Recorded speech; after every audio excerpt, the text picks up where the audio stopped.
Integrate x plus 2 whole square और plus sec square x dx।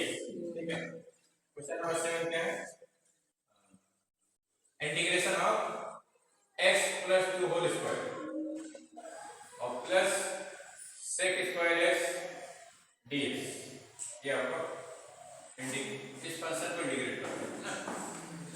ठीक है, तो देखिए इसमें दो टर्म है, ना, it is sum of two function. तो integration of sum of function is equal to sum of integration of function, ये ना। इसके अकॉर्डिंग क्या हो जाएगा बताइए? इंटीग्रेशन आपका फर्स्ट टर्म के साथ आ जाएगा और सेकंड टर्म के साथ आ जाएगा, मतलब फर्स्ट फंक्शन के साथ आ जाएगा और सेकंड फंक्शन के साथ आ जाएगा। तो क्या हो जाएगा? Integration of x plus 2 whole square हो जाएगा dx, फिर plus integration of sec square x dx हो जाएगा। सही है, ठीक है। अब सिर्फ फार्मूला लगा देते हैं, हाँ। तो देखिए जैसे इसमें क्या लग जाएगा? पावर लगा जाएगा ना, इंडेक्स लगा, हाँ। इसमें इंडेक्स लगा अप्लाई कर दीजिएगा। इसमें ये sec स्क्वायर x का फार्मूला होता है। Integration of sec square x dx का मतलब क्या होता है? हाँ, integration of sec square dx की वैल्यू क्या होती है? अब देखना पड़ेगा, ओरल याद रखिए, हैं?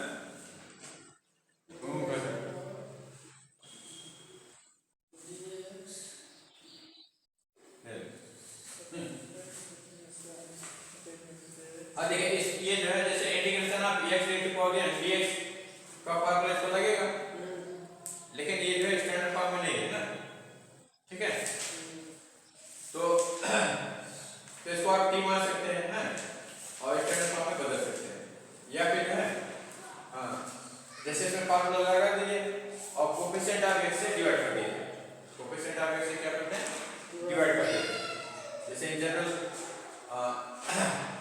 जैसे ये आपका ax plus b whole power n dx है ना, जिसमें सब्स्टिट्यूशन मेथड से जब वैल्यू निकालेंगे तो इसका जो फार्मूला बनेगा ax plus b whole power n plus 1 हो जाएगा अपॉन 8 into n प्लस 1, माने कोफिशिएंट ऑफ x से फार्मूला लग जा रहा है आपका, और कोफिशिएंट ऑफ x से क्या हो जाता है? डिवाइड हो जाता है ना। ठीक है, तो ये चीज आप अप्लाई कर दीजिए तो क्या हो जाएगा? x प्लस 2 और ये हो जाएगा 2 प्लस 1 हो जाएगा अपॉन कोफिशिएंट ऑफ x का कोफिशिएंट क्या 1 है, यहाँ पर x कोफिशिएंट ये से डिवाइड 1, यहाँ पर क्या है 1 है तो 1 से डिवाइड होगा ना, तो 1 into और सम ऑफ पावर यानी पावर प्लस 1, पावर प्लस 1 तो 2 प्लस 1 ना। ठीक है, और फिर प्लस और sec स्क्वायर dx का इंटीग्रेशन क्या होता है? sec square x dx tan x होता है, क्या होता है? tan x। ठीक है, और जैसे फाइनल इंटीग्रेशन हो गया तो कांस्टेंट ऑफ इंटीग्रेशन जोड़ना पड़ेगा ना। तो क्या हो जाएगा? 1/3 x plus 2 whole cube plus tan x plus c, ये आपका। ठीक है, अब चलिए हम करते हैं क्वेश्चन नंबर 8। क्वेश्चन नंबर 8, तो first part I equal to क्या है? Integration e rate power ax plus sine bx dx, है ना, इसको इंटीग्रेट करना। तो this is the sum of two function, ये क्या होगा? सम ऑफ टू फंक्शन है ना। तो integration of sum of function is equal to sum of integration of function. तो इसके अकॉर्डिंग क्या हो जाएगा बताओ? क्या हो जाएगा? Integration e rate power ax dx plus integration sine of bx dx की हो जाएगा। तो यहाँ भी फार्मूला क्या हो जाएगा? लग जाएगा। देखिए जैसे x की पावर लीनियर है ना, जब x की पावर लीनियर होता है, ठीक है, तो फार्मूला लग जाएगा और divide by coefficient of x कर देते हैं, divide by coefficient of x कर दिया जाता है। तो जैसे integration of e rate power x क्या होता है? e रेट पावर x होता है ना, यहाँ पर integration of e rate for ax क्या हो जाएगा, e रेट फॉर ax ही रहेगा, है, और divide by coefficient of x, और x का कोफिशिएंट क्या a, x का कोफिशिएंट क्या a है, तो a से क्या हो जाएगा, डिवाइड हो जाएगा ना, ठीक है। तो क्या बचेगा, ये हो जाएगा आपका e रेट फॉर ax, ठीक है, फार्मूला आपका लग गया, जैसे integration of e rate for x dx equal to e rate for x होता है। तो यहाँ पर e रेट फॉर ax है, तो e रेट फॉर ax हो जाएगा, और divide by coefficient of x, तो x का कोफिशिएंट क्या a, तो a के कोफिशिएंट से आप क्या करिए, डिवाइड कर दीजिए, ठीक है। अब इस तरह से integration of sin dx, sin x dx का मान क्या होता है, माइनस cos x होता है ना, लेकिन यहाँ b है तो माइनस साइन cos dx हो जाएगा, है, और divide by coefficient of x, x के कोफिशिएंट से डिवाइड हो जाएगा, तो x का कोफिशिएंट क्या b से डिवाइड हो जाएगा ना। तो एक चीज क्या हो जाएगा बताइए, हो जाएगा minus cos of dx upon b, ठीक है, और plus constant of integration c, है ना। तो कितना हो जाएगा, i इक्वल हो जाएगा i equal to e rate for ax upon a minus 1 upon b cos of dx, है ना। तो ये 1 upon a e rate for ax minus 1 upon b cos of b, ये आपका, ठीक है।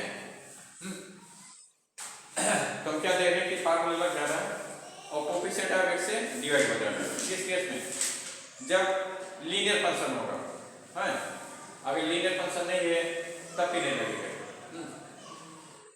अब जैसे सेकंड क्वेश्चन नंबर 8 का पार्ट 2, 8 पार्ट, तो integration of e rate for 3x plus 4 dx, ठीक है। यहाँ पर देखिए एक्सपोनेंशियल का फार्मूला लग जाएगा, है, लेकिन जो है ये स्टैंडर्ड फॉर्म नहीं है, ठीक है, तब भी लग जाएगा क्योंकि यहाँ पर लीनियर फंक्शन है, जो पावर में क्या है, लीनियर x का लीनियर पावर फंक्शन है ना, ठीक है। तो फार्मूला आप अप्लाई कर दीजिए, कोफिशिएंट ऑफ x से डिवाइड कर दीजिए, पहले इसको समझिए, हाँ, ये फार्मूला अप्लाई हो जाएगा, जैसे e रेट फॉर dx का मान e रेट फॉर x से होता है, यहाँ e rate for 3x plus 4 है, तो e rate for 3x plus 4 ही हो जाएगा, लेकिन divide by coefficient of x हो जाएगा। x का कोफिशिएंट इसमें कितना है, x का कोफिशिएंट कितना है, 3 से डिवाइड हो जाएगा ना, ठीक है, और सब चीज चेंज रहेगा, तो 3x प्लस 4 और डिवाइड बाय 3 और प्लस dn, है, इसको लिखेंगे 1/3 e rate for 3x plus 4 plus, है। अब उसके बाद जाइए क्वेश्चन नंबर 9, क्वेश्चन नंबर 9,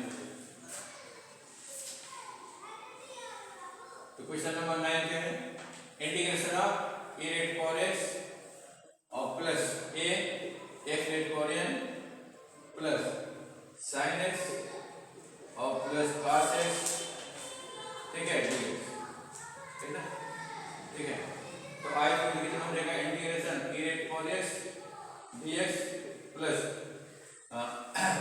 जैसे सम ऑफ द फंक्शन है, तो integration of sum of function is equal to sum of the integration of function, तो इसके अकॉर्डिंग इंटीग्रेशन हमारा इस तरह के साथ हो जाएगा, इस तरह के साथ हो जाएगा, इस तरह के साथ हो जाएगा, इस तरह के साथ हो जाएगा।